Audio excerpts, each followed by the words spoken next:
Let's move on. This has been obviously a terrific day today, but it's not necessarily just the World Cup news that's been going on. We've got to turn into the breaking news that took place just recently. Cristiano Ronaldo departing Manchester United by mutual consent. Also hearing that the Glazers are reportedly looking to sell the club.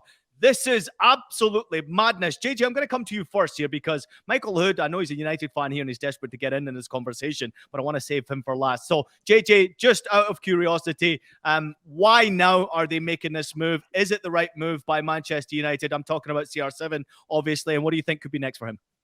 I mean, we know in our group that Nigel is normally the smoke a cigar, drink a bit of cognac kind of guy. That's definitely going to be reserved for Mike Lahoud later on after everything that's gone on these past few hours. I'm surprised and I'm not surprised. Surprised maybe about the timing. But then again, I was surprised about the timing of Cristiano Ronaldo's outburst. I don't really think that United had to take into account that he's going into a big World Cup game in the next couple of days.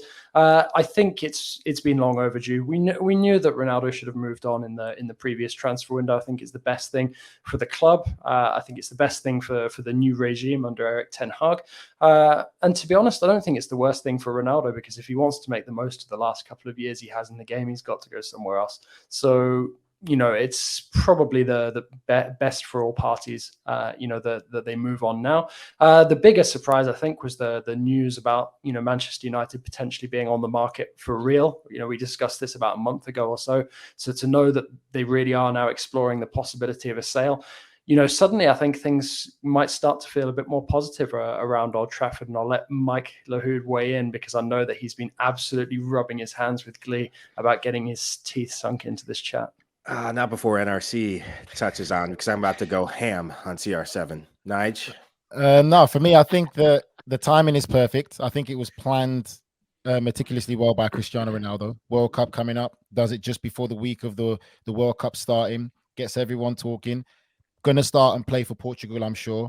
Show what he can do still to try and force a move. But he did it on purpose. What he did well was also putting a magnifying glass on the Glazer family, because they've already had issues with the fans in their belief on how they're running the club, the direction they're trying to take the club in, and basically them not really being football people and not caring about the club, and it's all about money. So he's got a lot of Man United fans on his side in that sense, and it's put the spotlight back on the Glazers, and they had no option, but he had to go. The other thing I would just like to add, finally, I'm not surprised that this club is going up to sell. We've seen something very similar with Liverpool. I can only speak on my experiences of playing at a club with American owners and obviously living in America, JJ. So I can understand the dynamic. American owners are business people. They're in it to make money. Most of American sports and ownership is done in a way where American owners, regardless of their team doing well or doing bad, are guaranteed to make money. Football is the one unique sport where you're not guaranteed.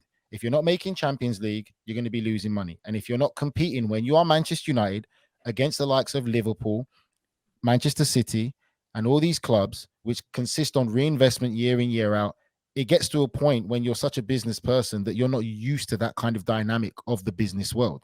You just want to own a business, make money, charge fans whatever you want, and guarantee to see a profit. That's not how football works. That's not how it's worked out at Manchester United.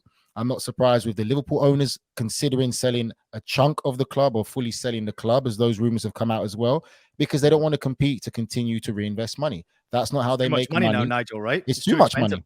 And that's not how they make money in the American ownership thing. But my thing is, you can make money, you can do it that way still and be successful if you hire the right people. Manchester United hired a bunch of Wall Street execs who know nothing about football. They hemorrhaged money in a lot of the signings that they did. They had no idea about football. They find themselves in this space. So for me, my final point to anyone listening, I think this could be the death of the Super League, because they couldn't do what they wanted. The Super League, for me, looks like it could be dead and buried now, and football fans will be happy. So what happened when Liverpool were taken over by, just the point about American owners, Liverpool were taken over by American owners, right? And what happened? Trophy cabinet was empty or full? Oh, don't ever say that to Liverpool fans, Michael. I think was the trophy cabinet. They haven't won the league title in a while, no, but they've won Champions League, they've won FA Cups, they've won things. They just haven't because won they were a club that needed an injection of the right type of money. He's talking about since he's been born.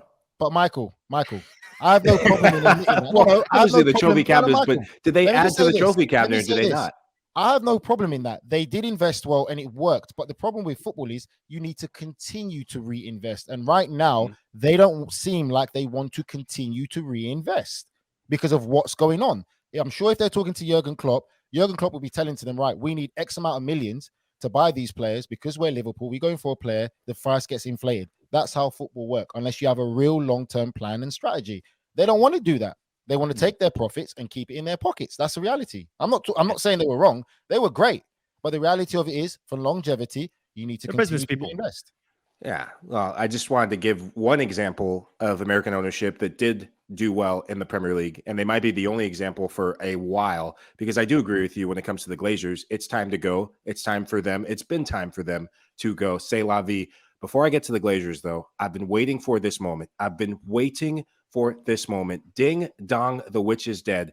Get out of the club, and it's happening. CR7, the moment that all the crybaby stuff, the moment that you leave the field during a match, the moment that you do stuff in preseason, it's brewing the kettle for it to just explode. And it finally has. I said it before a couple weeks ago when I saw that video with Piers Morgan, when he just went off about how he's the victim, the clock was ticking and he's out of the club. And this is a big win for Manchester United. This is a big win for that locker room, who they have the players who can get something out of the season. And now that Cristiano Ronaldo, who has been a dark cloud in that locker room, is gone, it's going to be just airlifted in the room. Hey, Mike, I got to ask you real quickly, being a Manchester United fan, the way Ten Hag has handled the situation, and to me, it seems a bit very well done. I mean, he is admirable the way he's handled the whole situation. He's kept himself composed, and he's the winner here, right? Absolutely. When Eric Ten Hag took the job, the biggest person he was going to have to battle is Cristiano Ronaldo.